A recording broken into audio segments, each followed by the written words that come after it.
Good morning class. पिछले video में मैंने अलंकार पढ़ा दिए, छंद भी पढ़ा दिए। आज मैं काव्य सौंदर्य के तत्वों में आप लोगों के लिए रस लेके आया हूँ। आज मैं आपको विद्वत रूप से रस पढ़ाऊँगा। रस, सबसे पहले बात आती है कि रस होता क्या है, रस है क्या। तो कविता, कहानी, उपन्यास आदि को पढ़ने या नाटक को देखने से जिस आनंद की अनुभूति होती है उसे रस कहते हैं। रस 9 माने गए हैं। मूल रूप से 9 रस होते हैं, लेकिन आधुनिक विद्वानों ने 2 और रस माने हैं। आचार्य विश्वनाथ त्रिपाठी ने वात्सल्य रस को 10वां रस स्वीकार किया है और आचार्य रूप गोस्वामी ने वात्सल्य रस को 11वां रस स्वीकार किया गया है। इसलिए रसों की संख्या 11 हो जाती है। लेकिन मूल रस अगर पूछा जाता है कि मूल रस कितने होते हैं, तो मूल रस 9 ही होते हैं और अस्थाई भावों की संख्या 9 ही होती है। आचार्य विश्वनाथ त्रिपाठी ने कहा था कि वाक्यम रसात्मक काव्यम, रसात्मक वाक्य ही काव्य है। आचार्य भरत मुनि ने अपने नाट्य शास्त्र में, जिसमें 5000 श्लोक हैं, नाट्य शास्त्र लिखा। नाट्य शास्त्र में रस की परिभाषा देते हुए कहा है कि विभावान भाव व्यभिचार संयोगाद रस निष्पत्ति। विभाव, अनुभाव तथा व्यभिचारी भावों के संयोग से रस की निष्पत्ति होती है। रस के 4 अंग होते हैं। सबसे पहला अंग है स्थायी भाव, जो संपूर्ण प्रसंग में व्याप्त रहने वाला भाव स्थायी भाव कहलाता है। ये इनकी संख्या 9 है। ये संपूर्ण रूप से पूरे प्रसंग में रहता है।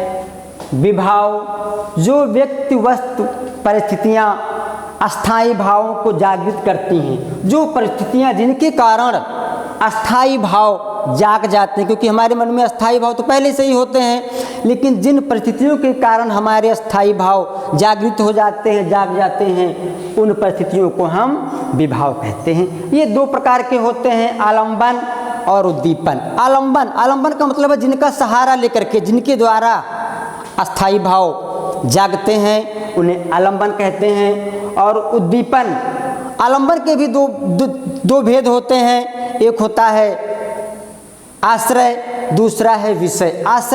आश्रय वो होता है कि जिसके मन में भाव जागता है उसे हम आश्रय कहते हैं, और जिसके द्वारा भाव जागा उसे हम विषय कहते हैं। जैसे पुरुरवा ने उर्वशी को देखा, उसको देख करके उसके मन में रति नामक स्थायी भाव जगा, इसलिए यहाँ पर पुरुरवा आश्रय है और जो है उर्वशी विषय है। इसके बाद में और उद्दीपन जैसे शुद्ध वातावरण, शांत वातावरण, मनोरम दृश्य, सागर का किनारा, ये सब जो है उद्दीपन के अंतर्गत आता है, शांत पूर्ण स्थान। फिर होता है अनुभाव। आश्रयगत आलंबन उन चेष्टाओं को जो अस्थाई भाव का अनुभव कराती हैं। वे सब अनुभाव आश्रयगत आलंबन उन चेष्टाओं को जो अस्थाई भाव का अनुभव कराती हैं, जो हमें अस्थाई भाव, जिनके कारण हम पहचानते हैं, जिनके कारण हम अस्थाई भाव हम अस्थाई भावों को अनुभव। जैसे अचानक रास्ते में हम जा रहे हैं, अचानक सांप आ गया, तो सांप ने यहाँ पर हमारे अस्थाई भाव को जगाया। हमारे मन में अस्थाई भाव जो है भय नामक अस्थाई भाव जगा, इसलिए उसे हम, ये सब अनुभाव होते हैं। अनुभावों की संख्या 4 होती है। एक होता है कायिक अनुभाव, जैसे हाथ, आँख, इनके द्वारा जो चेष्टाएं की जाती हैं वो कायिक। सात्विक वाणी के द्वारा, एक होता है आहार और एक होता है मानसिक। इस प्रकार इनकी संख्या 4 होती है। फिर होता है संचारी भाव। संचारी भावों की संख्या 33 होती है। ये पानी की बुलबुले के भांति जो है व्यक्ति के मन में बार बार आया करते हैं। ये कोई स्थिर नहीं है। जैसे अचानक रास्ते में हम जा रहे हैं, कोई कुछ सांप पे आ गया या तो ये अजगर आ गया, शेर आ गया, तब हमारे मन में तमाम भाव, तमाम प्रकार के भाव जगते हैं। अरे राम, अब हम क्या करेंगे, घर वाले हमारे क्या कहेंगे। इस प्रकार के जब भाव हमारे मन में जागृत होते हैं तो उन्हें हम संचारी भाव कहते हैं। अब इसके बाद में रस आपको बताया गया कि 9 प्रकार के होते हैं। सबसे पहला रस श्रृंगार रस, जिसको रसराज कहा जाता है। श्रृंगार रस एक ऐसा रस है जो 9 रसों में व्याप्त है। 9 रसों में व्याप्त है, इसलिए उसे जो है रसराज कहा गया। नंबर 1 श्रृंगार रस।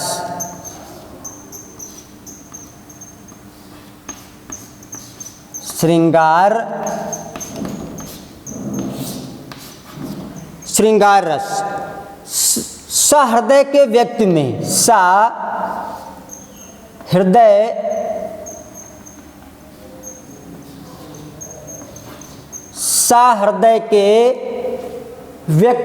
सहृदय के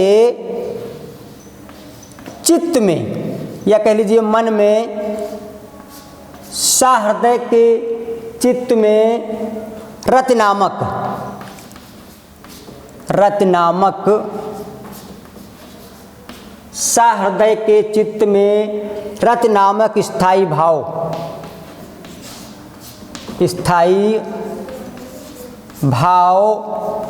जब विभाव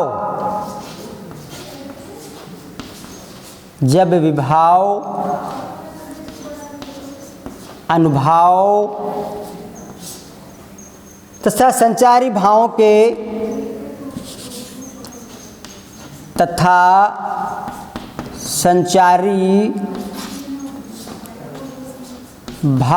के संयोग से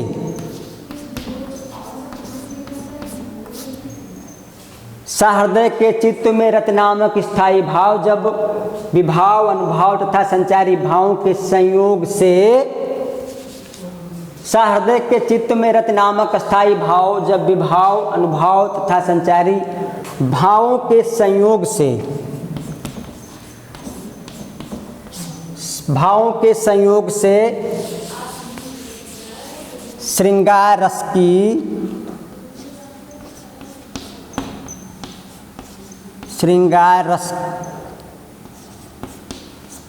श्रृंगार रस की पूर्णता को प्राप्त करता है।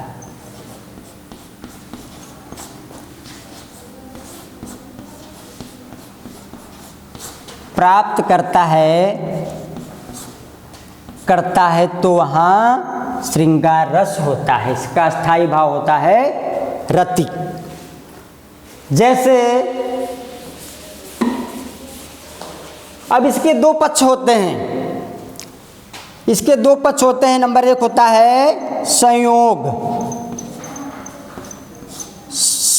श्रृंगार, दूसरा होता है वियोग। इसी संयोग को हम संभोग और विप्रलंभ भी कहते हैं। तो संयोग और वियोग, संयोग वहाँ होता है जहाँ पे नायक और नायिका का मिलन दर्शाया जाए, वहाँ पे संयोग श्रृंगार होता है। और वियोग की स्थिति वहाँ पर आती है जब नायक और नायिका के मिलन का अभाव पाया जाए, विरह वर्णन हो, ऐसी दशाओं में वियोग श्रृंगार होता है। तो इसका उदाहरण देख लीजिए।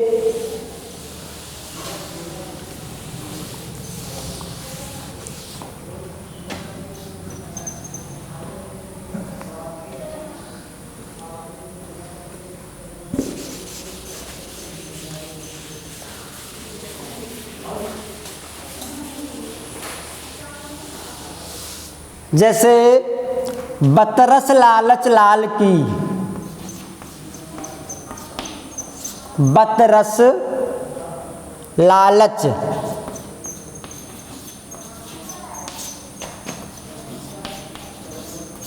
बत रस लालच लाल की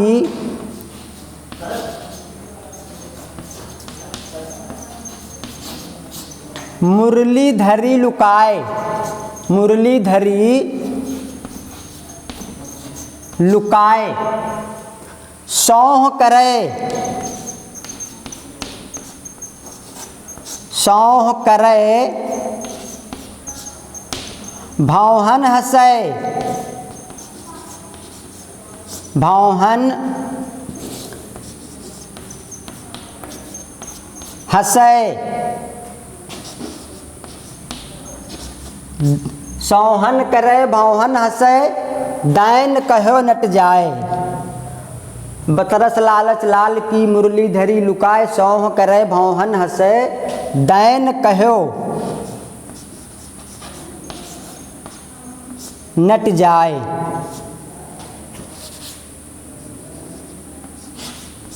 नट जाए। या फिर दूसरा उदाहरण है इसका, राम को रूप निहारत जानकी, कंकन के नग की परछाहीं, याते सबय सुधि भूल गई, कर टेक रही पल तारत नाही। यहाँ पर सीता राम को रूप निहारत जानकी, सीता जी जो है अस्थाई भावरती है, सीता जी राम के रूप को देख रही हैं, इसलिए सीता यहाँ पर आश्रय है। और राम के रूप को देख रही हैं, राम को रूप निहारत जानकी, कंकन के नग की परछाहीं, याते सबय सुधि भूल गई, कर टेक रही पल तारत नहीं।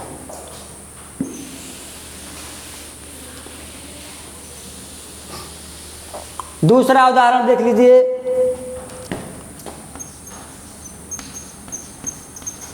कौन हो तुम वसंत के दूत, कौन हो तुम वसंत के दूत, विरस पतझड़ में अति सुकुमार, विरस पतझड़ में अति सुकुमार, घन बादल, घन तिमिर में अंधकार, घन तिमिर में चपला की रेख बिजली, चपला की कौन हो तुम वसंत के दूत, विरस पतझड़ में अति सुकुमार, घन तिमिर में चपला की रेख, तपन में शीतल मंद बयार, तपन में शीतल मंद बयार। कौन हो तुम वसंत के दूत, यहाँ पर श्रद्धा जो है विषय है, अस्थाई भावरति है, श्रद्धा विषय है, और जो है मनु वो आश्रय है। और मनु के मन में जो भाव उत्पन्न होते हैं, उत्सुकता है, ग्लानि है, ये सब संचारी भाव हैं। अब दूसरा इसका नंबर 2, वियोग श्रृंगार।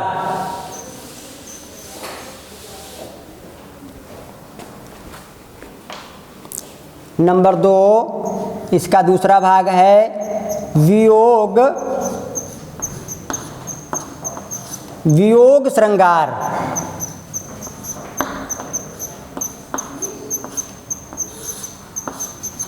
वियोग श्रृंगार, वियोग श्रृंगार वहाँ होता जहाँ नायक और नायिका में मिलन का अभाव पाया जाए, उनमें विरह वर्णन हो, वहाँ पर वियोग श्रृंगार होता है। जैसे उदाहरण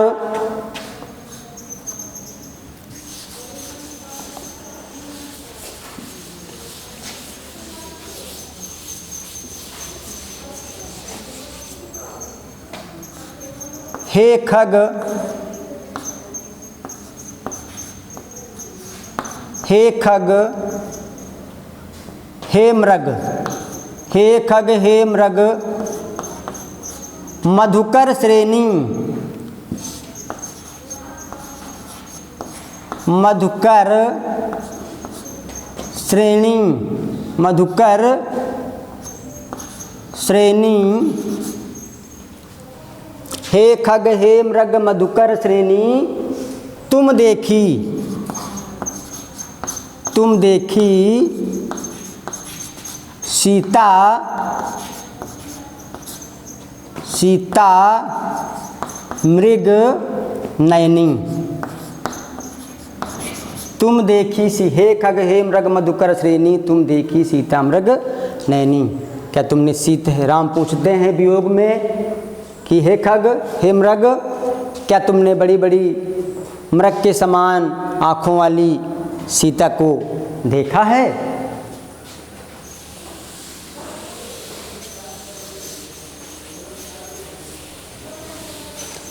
इसके बाद में इसका दूसरा है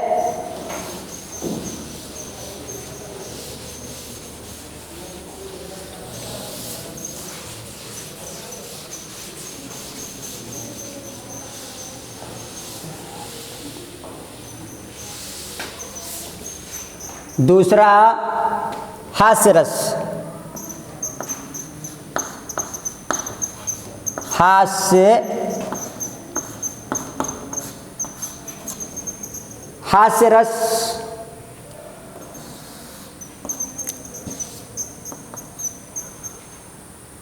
विकृत वेशभूषा या उसकी चेष्टाओं को देख करके मन में जो हास उत्पन्न होता है उसे हास्य रस कहते हैं। जब हास नामक स्थायी भाव विभाव अनुभाव तथा संचारी भावों के संयोग से हास्य रूप में परिणित हो जाता है तो वहाँ पर हास्य रस होता है। जैसे उदाहरण है विंध्य के वासी,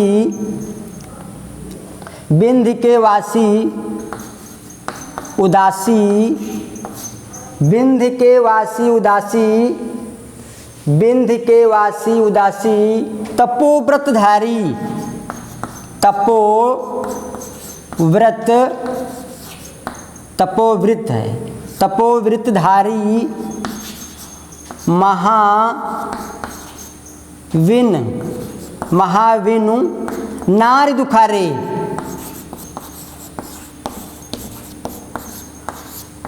विंध्य के वासी उदासी तपोव्रतधारी महाविनु नारी दुखारे गौतम तीय तरी तुलसी, गौतम तीय माने पत्नी, गौतम तीय तरी तुलसी सो कथा सुनी भे मुनि वृंद सुखारे, सो कथा सुनि भे मुनि वृंद सुखारे होए हैं शिला सब चंद्रमुखी, होए हैं शिला पत्थर, होए हैं शिला सब चंद्रमुखी,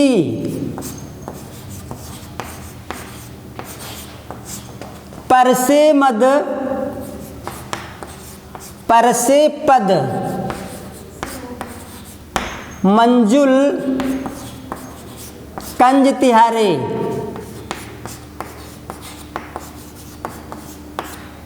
कंज तिहारे